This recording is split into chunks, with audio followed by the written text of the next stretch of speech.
And for the next half hour, I'll be reading from the, let's see, what am I reading?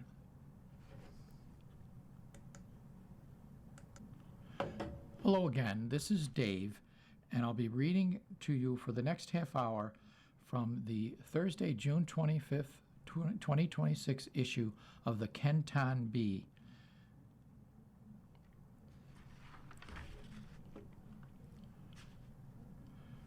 World War II veteran marks his historic flight to Washington by Veronica Barnese. John Long, a 99-year-old veteran, marked a historic moment when he chose to go to Honor Flight 23.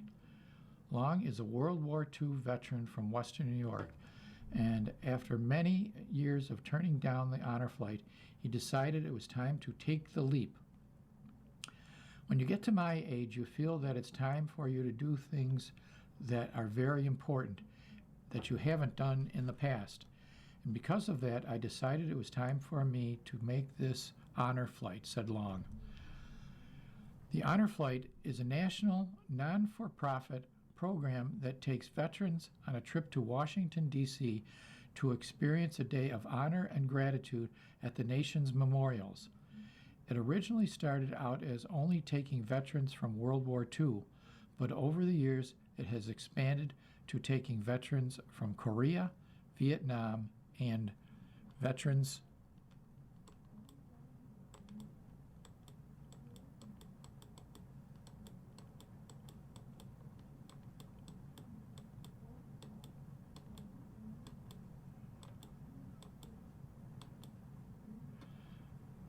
of any service area that are critically ill.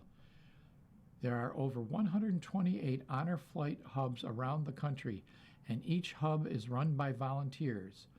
Volunteers ensure that there are flights, buses, and donations that help make each flight possible. When the Veterans Department from the airport, they were honored with the water salute by the Buffalo fire trucks.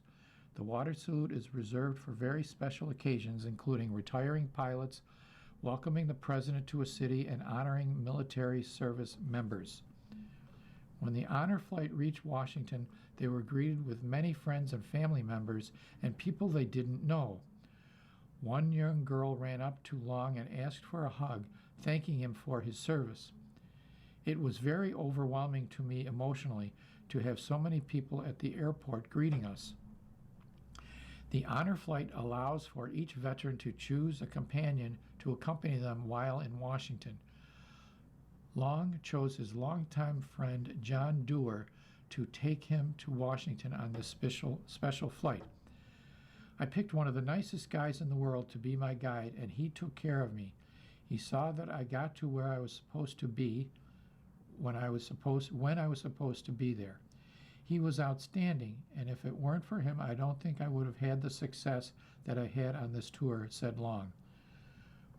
Once the flight touches down to Washington, D.C., the veterans had a chance to explore all the memorials that are made to honor veterans and soldiers from each military service area.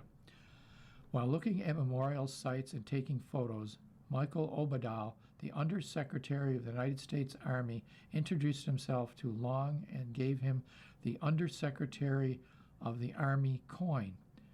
When this coin was presented to me, it was unbelievable that he personally placed it in my hand.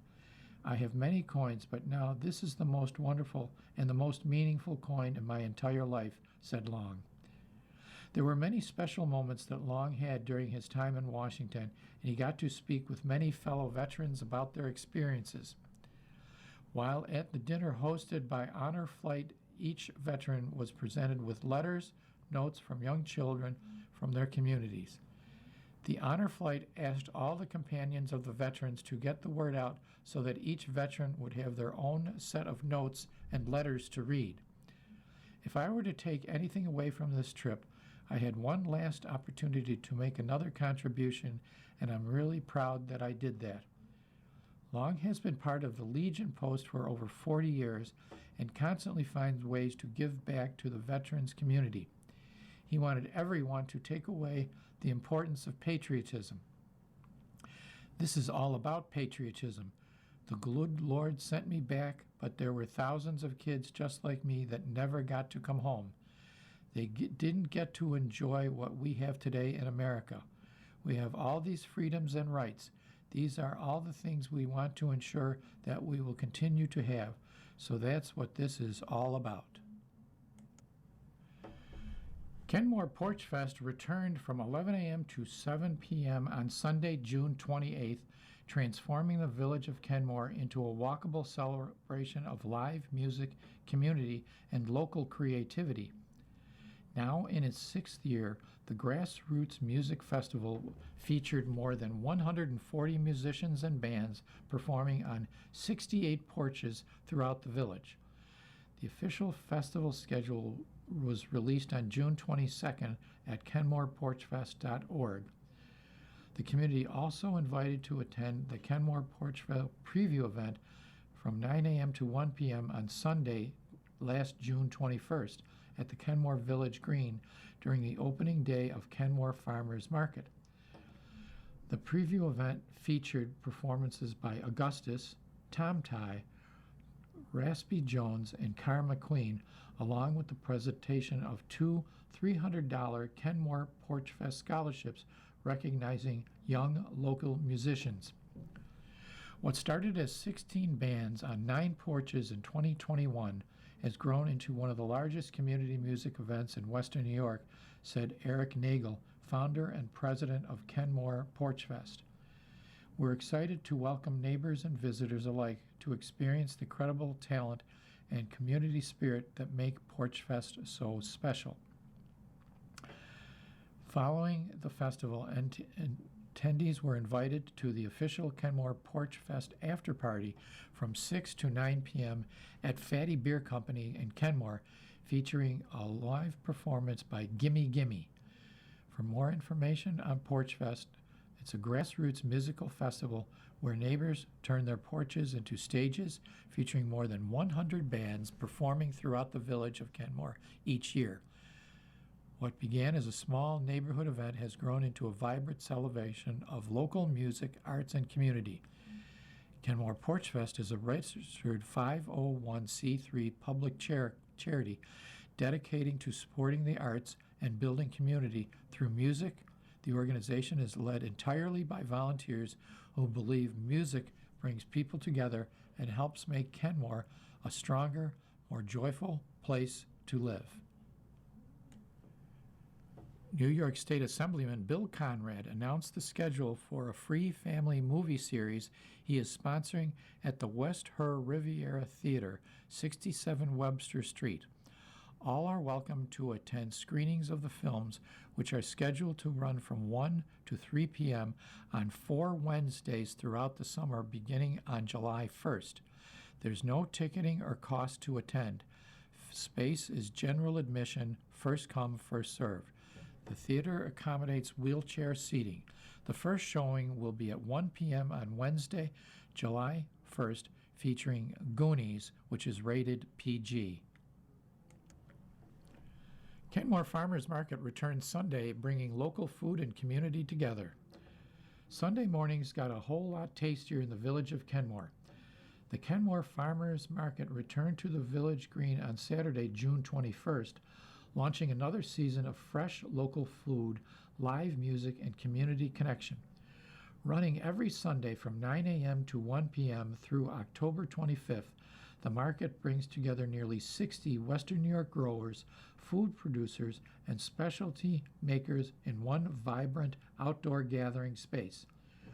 More than a shopping destination, the market has become a Sunday morning tradition where visitors gather with family and friends, enjoy breakfast and live music on the Village Green, and connect with people behind the products they purchase. Located at the corner of Delaware Avenue and Delaware Road on the Municipal Green, the producer-only market offers shoppers the opportunity to buy directly from the people who grow, raise, bake, roast, and craft the products they bring to market each week. I'm incredibly proud of the community that has grown around this market, said Market Director Lauren Willett Benson, who is entering her 10th season directing the market. What began as a place to buy local food has become a weekly tradition where neighbors connect, families spend time together, and small businesses thrive. We love that people come together with friends and neighbors and linger a while. It has truly become a community gathering space. Every purchase supports a real person, a local family, and our regional economy. Visitors can shop for seasonal produce, artisan breads, bagels, pastries, local honey, fresh flowers, specialty pantry goods, small batch beverages, prepared foods, and unique handcrafted products. Hungry shoppers can enjoy breakfast and brunch favorites while listening to live music and exploring the market's rotating lineup of guest vendors and community organizations. Opening day coincided with Father's Day and featured a special collaboration with Kenmore Porch Fest. Local musicians will perform throughout the market in an unplugged preview of the annual Porch Fest celebration, taking place throughout the village the following weekend. The market's weekly programming throughout the season includes live music from 9 a.m. to 1 p.m., community partners, and special guest appearances designed to create a welcoming experience for visitors of all ages. With thousands of visitors attending throughout the season, the Kenmore Farmers Market has become one of Western New York's most popular weekly community events and a destination for residents seeking fresh food, meaningful connections, and a chance to support local businesses. The Kenmore Farmers Market is made possible through the support of several local small business sponsors and is presented by the Laundromat and Atomic Salon. Their partnership helps keep the market vibrant, accessible, and community-focused while supporting opportunities for local growers, producers, and makers. The Kenmore Farmers Market is free to attend and offers ample nearby parking, including public municipal lots and residential street parking within walking distance of the market. For more information, visit the Kenmore Farmers Market on social media at kenmorefarmersmarket.com.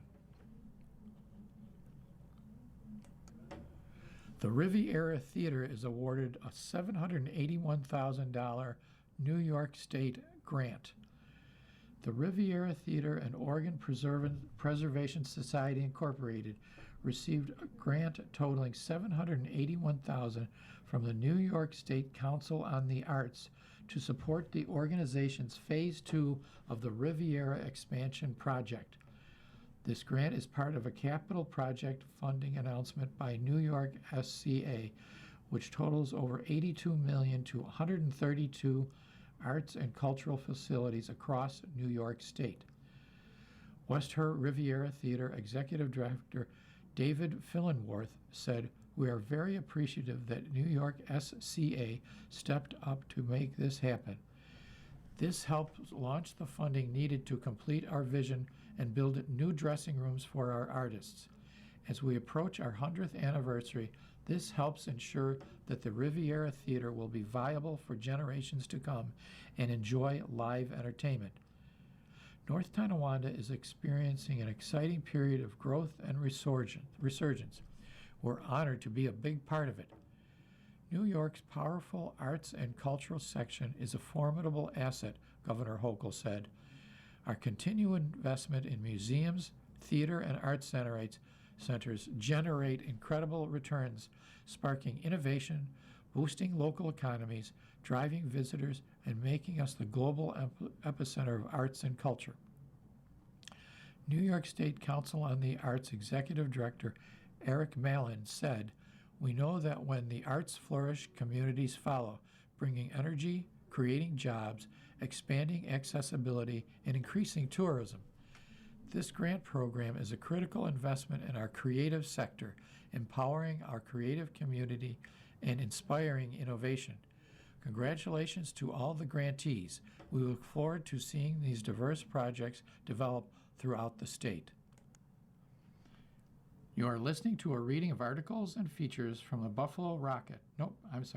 from the Kenton Bee on the Niagara Frontier Radio Reading Surface. These articles are out of the past. 20 years ago, June 21st, 2006. Remembrance and reflection were recurrent themes June 14th at the Town of Tonawanda Senior Center, celebrating its first formal ceremony commemorating Flag Day. In a room draped with red, white, and blue, the afternoon event, a tribute to our flag, lasted 2 hours and attracted military and civilian dignitaries. After the pledge to the flag, a number of guest speakers spoke of the day's importance. In addition to marking the flag's 239th birthday, Wednesday also marked the U.S. Army's 241st birthday, according to retired General Anthony Caruana of the town of Tonawanda. Together, the Army and Old Glory have gone hand in hand, said Caruana. They have given strength to every conflict the nation has faced. Erie County Veterans Services Director Louis Palma said proudly, "I love the American flag." He added that having the event at the Senior Center was fitting. "I believe older people have more respect for the flag than younger ones. I think it's our job to lecture young ones," Palma said. The Kenton Kickers, a U10 travel soccer team that plays in the Buffalo and Western New York Junior Soccer League Kenton Soccer Association, recently posted a 2-2 tie with the Orchard Park Jaguars. Kenton's offense got out to a slow start, being shut out in the first half, but came on strong with plenty of opportunities in the second half. 9 years ago, June 21st, 2017, Mary Jane Uminski has received many thank you notes while working as a public servant for 50 years. She recalls a memory of one of her clients who started at a community college and then went on to achieve a doctoral degree. "It gives you a sense of purpose and need. It always has, and that's why I did it," she said of her career. For the past 41 years, she has worked for Adult Career and Continuing Education Services Vocational Rehabilitation, which is part of the State Education Department.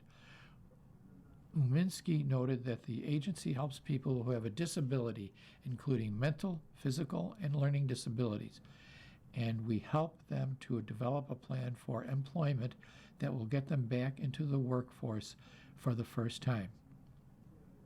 The town of Tonawanda Aquettes recently traveled to Brecksville, Ohio to compete in the Region C Championships hosted by the Brecksville Blue Dolphins. This meet consisted of athletes who qualified at the Niagara Association meet in May. Competition spanned 2 days, filled with both musical routines and required physical elements.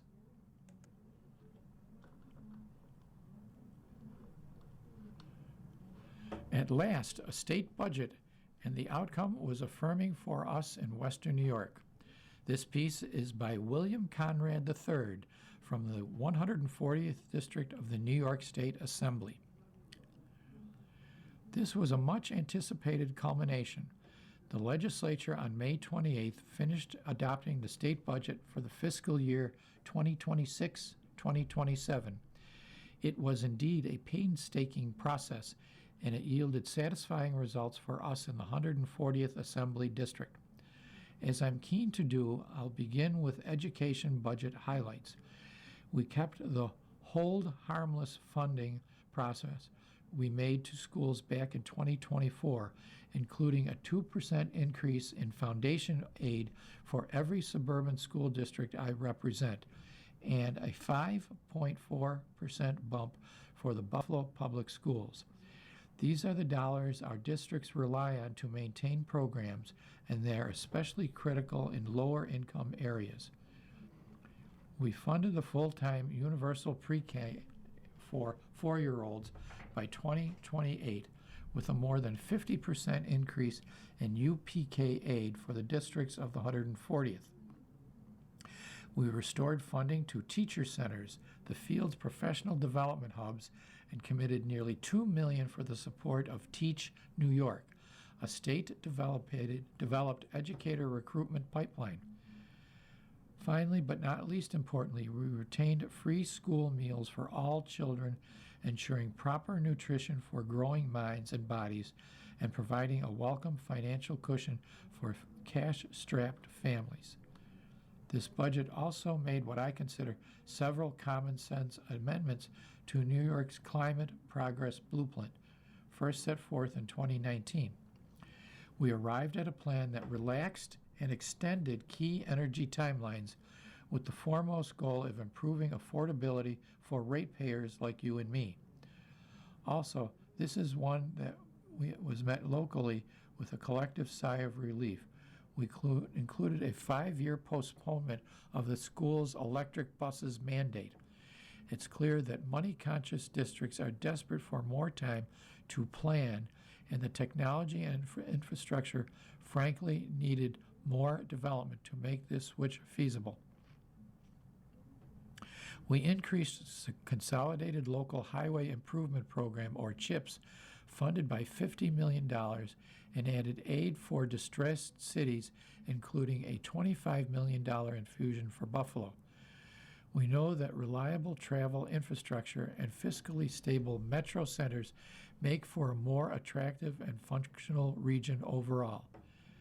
Finally, another budget-related item I'm thrilled to share. We, as a legislator, earmarked $6 million in Governor Hochul's New York statewide investment in more swimming or SWIMS initiative funding for the reconstruction of Kohler Pool in the city of Tonawanda. Pools offer a pathway to wellness, and swimming is a life-saving skill, especially in our water-rich region. A fully functional Kohler Pool will be of major benefit to the families in this small city, where, as Mayor Strasburg said this month, such a project simply would not have been doable without the support of the state. As with the future Payne Park Aquatic Facility in North Tonawanda, I cannot wait to see Kohler Pool once again bustling with activity. The budget is the most comprehensive and consequential legislative task we face each year, and it demands thoughtful deliberation. I am satisfied by parts of this one, as we accomplished a great deal prioritizing education, affordability, and local support. Those were the matters I was most focused on, and I'm encouraged to know I wasn't alone. This piece is by Lisa Chimera, Deputy Erie County Executive. Working to keep residents prepared in Erie County. When we think of weather-related emergencies, we often think of dangerous cold and disruptive snowstorms. But it's important to keep in mind that extreme weather can occur at any time of the year. This spring alone, Erie County experienced above-average temperatures and humidity, high winds, and periods of heavy rain. As we head into a warmer summer season, it's important to be prepared for extreme heat and to know the symptoms of heat-related illness and how to protect yourself and those around you. Below are key safety tips for extreme heat. Stay hydrated. Drink plenty of water, even if you don't feel thirsty. Avoid alcohol and sugary drinks, which can dehydrate you. Limit outdoor activities. Postpone strenuous activities to the coolest parts of the day, early morning or late evening. Take frequent breaks in the shade or cool environment. Wear appropriate clothing. Choose lightweight, light-colored, and loose-fitting clothes. Use sunscreen to protect your skin. Wear a hat that shades your face and neck, and wear sunglasses when outdoors. Never leave children, pets, or anyone vulnerable in parked vehicles, even for a short time. Temperatures inside a car can rise rapidly. Use air conditioning to go to or air conditioning space if your home is not cool enough. Public spaces such as libraries, malls, and community centers can provide relief during the hottest parts of the day. Check on your neighbors, especially older adults, families with young children, and people with health conditions. You are listening to a reading of articles and features from the Kenton Bee on the Niagara Frontier Radio Reading Service. It's also important to watch for signs and symptoms of heat-related illnesses. Heat cramps can cause muscle pains or spasms in the stomach, arms, or legs, while heat exhaustion symptoms include heavy sweating, weakness, dizziness, nausea, and fainting. If you have signs of heat cramps or heat exhaustion, move to a cooler place. Loosen clothing, sip water. Seek medical attention if symptoms persist or get worse. Heat stroke is a medical emergency.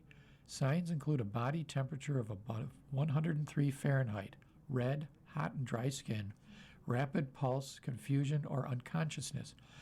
Call 911 immediately while waiting for help. Move the person to a shaded or air-conditioned space. Try to cool them down. Offer cool, not icy water if they are conscious. Weather events also have the potential to cause power outages. Keep cell phones charged and have an alternate communication system like a battery-operated radio.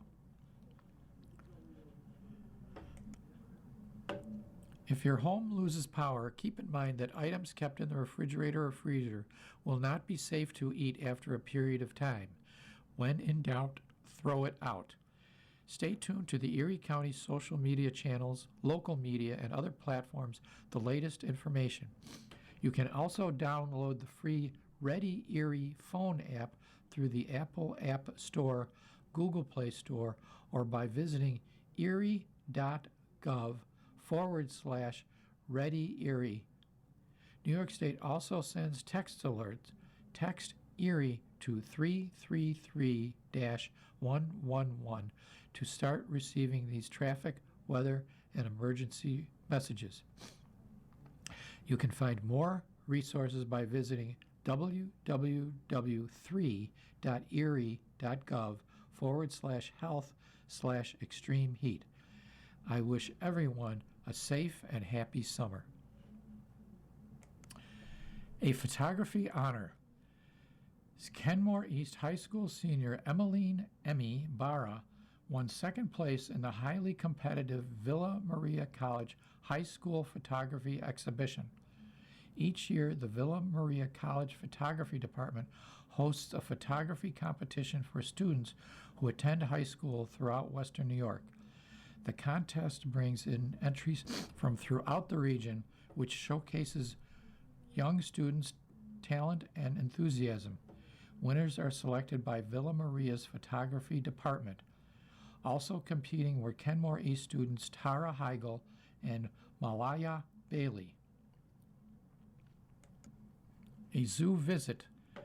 New York State Assembly Speaker and Bronx-based Assembly member Carl Heastie each summer travels the state, stopping for visits with members from Western New York to Long Island.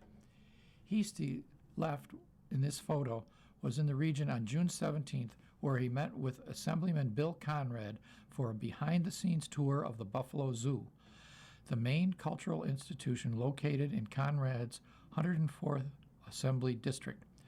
The pair got to see the animals up close, experience the feature exhibition of animatronics, Destination Dinosaur, and learn about the zoo's ongoing multi-phase capital campaign to fund major upgrades to the campus and habitats at the 150-year-old Parkside Avenue attraction.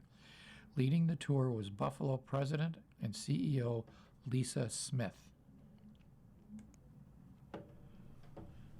The New York State Department of Agriculture and Markets program Fresh Connect serves the underrepresented communities and providing them with fresh produce while supporting local farmers markets. SNAP beneficiaries can use their benefits at participating farmers markets locations and in return will receive tokens to spend on more fresh fruit and vegetables. For every $2 in SNAP benefits, a manager may issue a $2 Fresh Connect check. In collaboration with the New York State Veteran Services, veterans, active duty service members, and their dependents can receive a booklet of checks to spend on fresh produce and other items. This program is on a first-come, first-served basis as the season begins in July and runs until December. Erie County Veteran Services Office is available to assist area veterans and their families. The organization offers free assistance for applying for disability and pension benefits. It further helps with veteran burials, discharge issues and military records, homelessness, and guidance on property tax exemption. To learn more, visit the Erie County Veterans Service Office. Good morning. Welcome to another broadcast day in the Niagara Frontier Radio reading